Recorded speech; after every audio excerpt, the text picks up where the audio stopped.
Muy buenos días a todos y a todas. En primer lugar, quisiera daros las gracias por vuestra asistencia a esta rueda de prensa. Una rueda de prensa convocada para presentar la propuesta que Ceuta ya va a trasladar a la próxima sesión plenaria resolutiva. Una propuesta que nosotros entendemos que es importante, al menos para nosotros lo es, porque atraviesa fundamentalmente las propuestas, las políticas públicas que queremos que se implementen desde la ciudad. Una propuesta que pone en el centro de atención a un colectivo que creemos que no está lo suficientemente atendido, que es el colectivo de las personas mayores. Como ustedes ya saben, Ceuta ya en el pasado ejercicio presupuestario propusimos una partida para la creación de un complemento para las pensiones no contributivas, esto para que los ciudadanos entiendan, aquellas pensiones que son las más bajas de nuestro sistema de protección. Ese complemento específico no se llevó a cabo, a pesar de haber insistido en la modificación de crédito, donde evidentemente no contamos con la sensibilidad tanto del Partido Popular como del Partido Socialista, rechazando nuestra propuesta para dotar de cerca de 1 millón de euros para este complemento. En este sentido, queremos seguir ahondando en este colectivo que ha sufrido muchísimo, repito, muchísimo durante la pandemia, un colectivo que está precarizado, un colectivo que sufre muchísimo las consecuencias de una crisis que estamos sufriendo por la guerra en Ucrania, y lo que vamos a trasladar es un concepto que creemos que es de vital importancia, que desde las políticas públicas municipales, de las políticas públicas autonómicas se dé respuesta. Me refiero concretamente al concepto de soledad no deseada, un concepto que va a ampliar mi compañera Julia y que va a justificar la propuesta, pero yo quiero trasladaros un ejemplo. La foto más cruel de esa soledad no deseada la hemos vivido, la vivimos cuando nos despertamos con los medios de comunicación con la noticia de que algún vecino o vecina de nuestra ciudad ha fallecido solo en su domicilio y llevaba días en su casa sin que nadie lo supiera. Esa es la foto más cruel de este fenómeno de la soledad no deseada, pero en tanto que sucede esta dramática suceso, hay cosas que se van dando lugar, que creo que son importantes atajar, y yo creo que quien es pertinente que deba justificar esta propuesta es mi compañera Julia, porque es la secretaria de Igualdad de Ceuta Ya, es además psicóloga y además tiene un conocimiento amplio en cuanto a trabajar con el colectivo de personas mayores.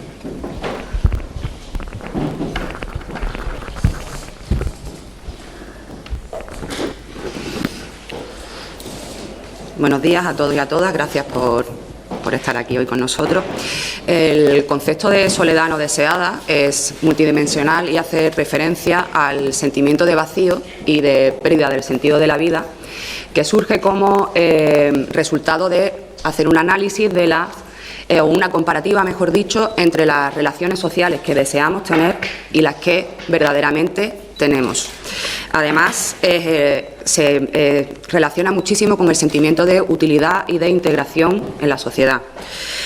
Creemos que para poder entender la magnitud del problema que hoy presentamos es necesario dimensionar los factores que lo componen, desde los predictores de riesgo, las causas, hasta los efectos y, por supuesto, lo que hoy nos trae aquí, que son los factores protectores, lo que va a hacer que evitemos o que prevengamos esa soledad no deseada en nuestros y nuestras mayores. No me gustaría extenderme en exceso ni aburrir con muchísimas cifras, pero sí que traigo dos muy importantes. Antes de nada, pues explicaros que nos hemos basado en muchísimas investigaciones, las hay a nivel nacional. De hecho, todo lo que vengo a explicar está fundamentado en el último estudio realizado por la Asociación Bienestar y Desarrollo en colaboración con el Ministerio de Sanidad, Consumo y Bienestar Social, publicado muy recientemente y que nos da una radiografía muy completa en referencia al tema que hoy tratamos, cómo se encuentra la situación de la soledad no deseada en nuestro país. La primera cifra creo que es reveladora. Más de 1/3 de las personas mayores de 65 años expresan abiertamente que tienen este sentimiento de soledad no deseada.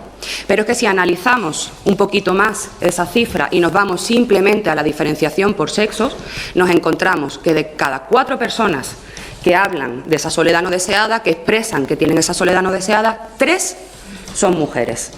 Esta brecha de género nos deja muy claro cuál es el primer factor de riesgo, que es, evidentemente, ser mujer.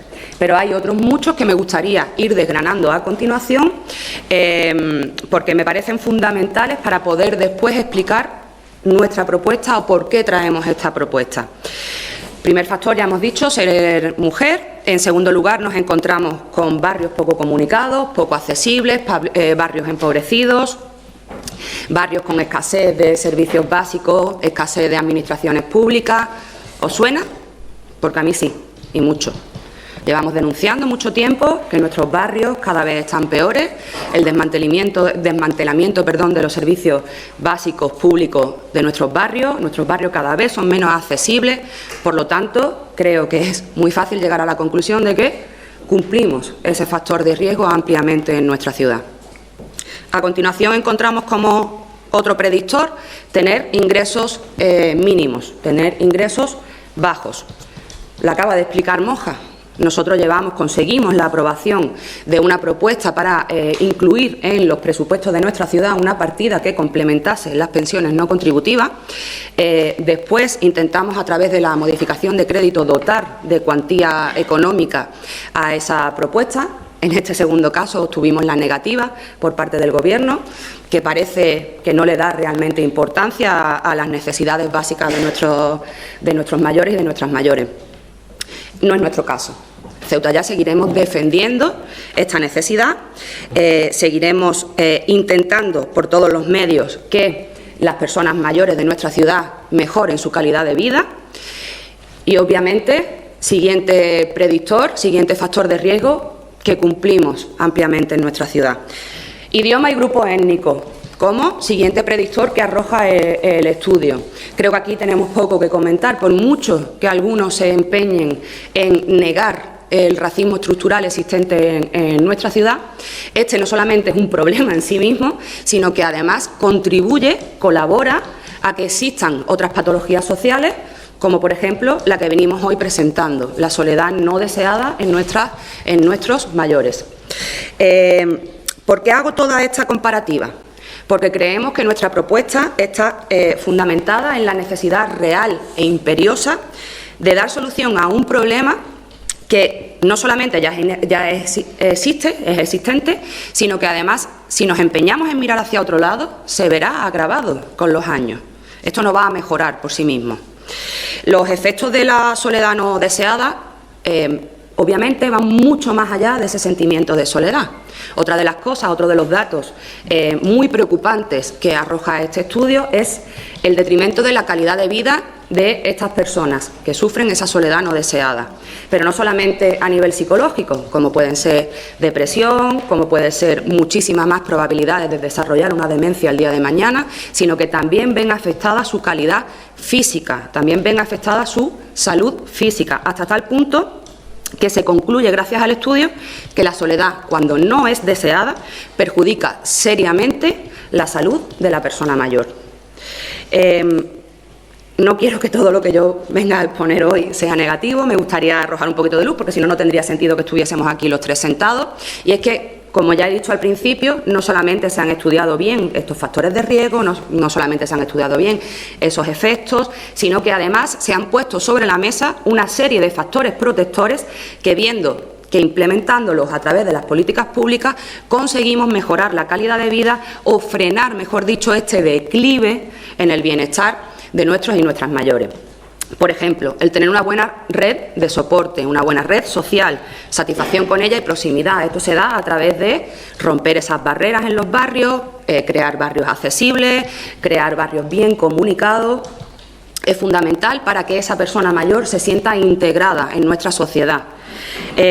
Un grado de autonomía óptimo. Lo que queremos no es un acompañamiento en casa, sino que lo que intentamos es un envejecimiento activo, como el propio estudio dice. Es decir, que si esa persona tiene un grado de autonomía X, con nuestra ayuda mantenga ese grado de autonomía X el máximo tiempo posible. No hacer las tareas que él o ella todavía puede hacer y dejarlo a él o a ella en casa. Esa no es el fin último de nuestra propuesta. Establecer acciones preventivas, como son grupos de cuidadores, como son grupos de agentes civiles, agentes sociales en los barrios, que al final lo que van a hacer es un escaneo de cómo viven las personas mayores, valga la redundancia, en su barrio, y son capaces de dar incluso la voz de alerta o la voz de alarma cuando alguna de esas personas mayores de repente está 2 días sin aparecer por la tienda donde va todos los días a comprar el pan y no nos encontremos con estampas como la que Moja ha expuesto muy claramente y que por desgracia estamos acostumbrados a ver en las noticias. Otro de los factores protectores sería la implementación de nuevas tecnologías en el hogar que complementen otros servicios y recursos más tradicionales, y aquí me voy a detener. Esto es un factor protector que en nuestra ciudad obviamente no se cumple, pero es que no se cumple hasta el punto de que de ser un factor protector en nuestra ciudad lo convertimos en un factor de riesgo. La brecha digital que vivimos en nuestra ciudad, los y las mayores no están exentas. Esto al final lo que hace es un alejamiento aún mayor de una sociedad cada vez más digitalizada. Necesitamos romper esa brecha digital para que nuestros y nuestras mayores se sientan un poquito más integrados en nuestra ciudad, en nuestro día a día. La accesibilidad física, como ya he comentado antes, el poder tener acceso a los recursos básicos por sí mismos, el tener acceso a sitios que son importantes para nuestras personas mayores, como es el templo religioso, como es un hogar del jubilado, un centro del mayor, donde puedan tener diferentes actividades sociales y físicas. En definitiva, al final lo que se trata es de dotar de una red de apoyo suficientemente amplia y generosa para que esa persona mayor no solamente no acuse esa soledad no deseada, sino que se mantenga autónoma e integrada en nuestra sociedad el máximo tiempo posible. Después de esta perspectiva, que yo creo que queda bastante clara de cómo o en qué situación nos encontramos en nuestro país en cuanto a la soledad no deseada, y esa comparativa que he querido hacer con la situación actual de nuestra ciudad, paso la palabra a mi compañera Neyet, que ella se encargará de explicar los pilares fundamentales de nuestra propuesta.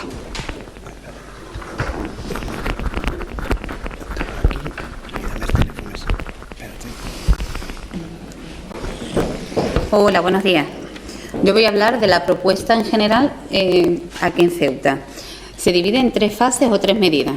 En primer lugar, es necesario que se encargue una elaboración de un estudio a nivel local. Saber cuántos abuelos tenemos, cuántos mayores hay en nuestra ciudad, cuántos mayores tenemos en nuestros barrios que vivan solos.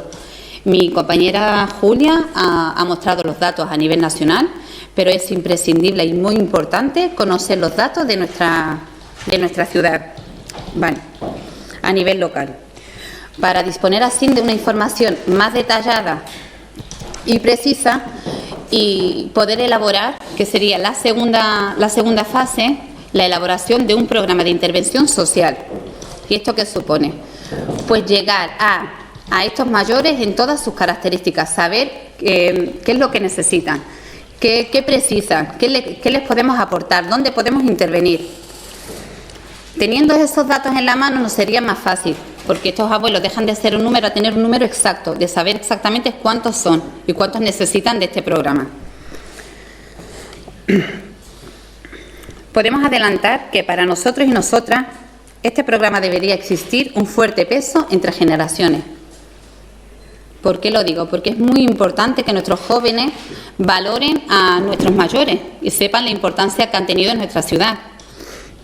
Y en tercer y último lugar, proponer en dicho programa sea incluido en los presupuestos generales de la ciudad del 2023. Hay dinero, existe un problema que se ve claramente y se trata de un colectivo vulnerable al que la ciudad tiene que proteger y cuidar. Si existe voluntad política, nuestra propuesta es perfectamente viable. Perfecto. ¿Vale? Pasamos al turno de preguntas, con tu permiso. Vale. Muy bien. Pues abrimos el turno de preguntas. Buenos días. A mí me gustaría saber, en primer lugar, con qué dotación económica se podría contar para desarrollar este proyecto. Esto creo que lo ha dicho perfectamente Neyes. Primero, lo que tenemos que hacer es elaborar ese estudio, en primer lugar, para saber cuál es el universo concreto al que va a afectar las políticas públicas concretas. Lo que ha dicho Julia antes no es baladí. Tener un estudio, elaborar un censo y, sobre todo, ejecutar en virtud o en función de las necesidades que tengan esos mayores, determinará la cuantía. Lo que sí es cierto es que el programa, además de gozar de una fase previa de pertinencia que pasa por la elaboración de ese estudio y de una cartera de servicios, también acabaría con una cuestión económica, y eso sí que estamos abiertos a negociar con el Gobierno en virtud, digo, de ese universo y de esa cartera de necesidades que tenemos que determinar previamente. Es lo que se ha hecho en todas las comunidades autónomas donde se han implementado. Es decir, la Junta de Andalucía previamente, antes de acometer o de cifrar económicamente el programa, previamente lo que ha hecho es elaborar un estudio y determinar cuáles son las necesidades y el universo al que va a afectar esa actuación concreta. Actuaciones concretas. Bueno, yo quería preguntaros también por otra cuestión. Sí. Hoy ha salido en el Boletín Oficial del Estado el Real Decreto que se aprobaba ayer por parte del Consejo de Ministros relacionado con el ingreso mínimo vital y la opción que va a dar a las personas perceptoras de ese ingreso de compatibilizarlo con un trabajo a partir del 1 de enero. ¿Cómo lo veis y si eso puede tener recorrido aquí en Ceuta? La valoración sobre el ingreso mínimo vital siempre ha sido positiva. Es un instrumento que, a nuestro entender, es importante.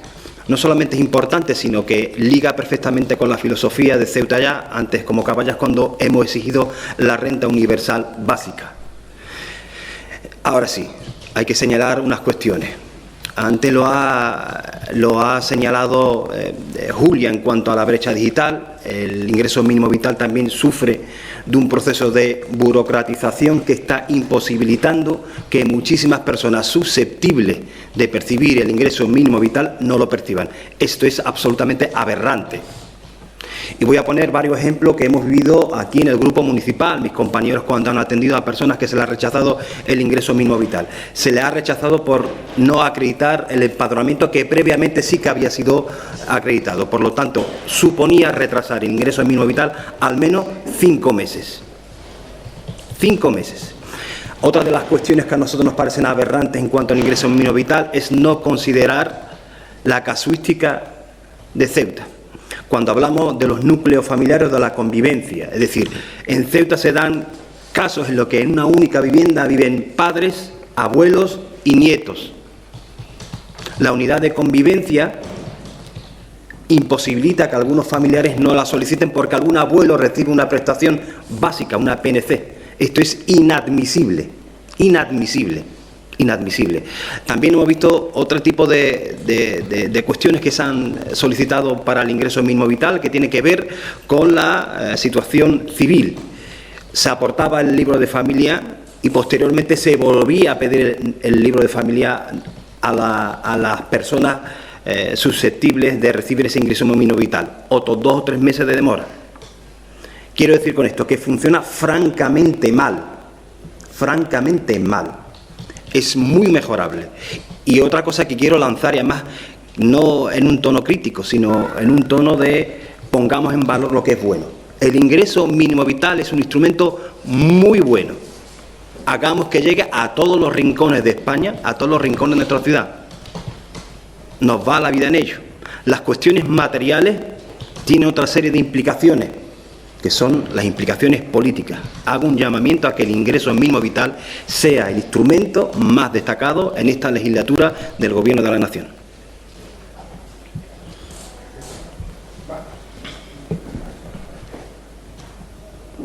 ¿Alguna pregunta más? Pues muchísimas gracias. Gracias.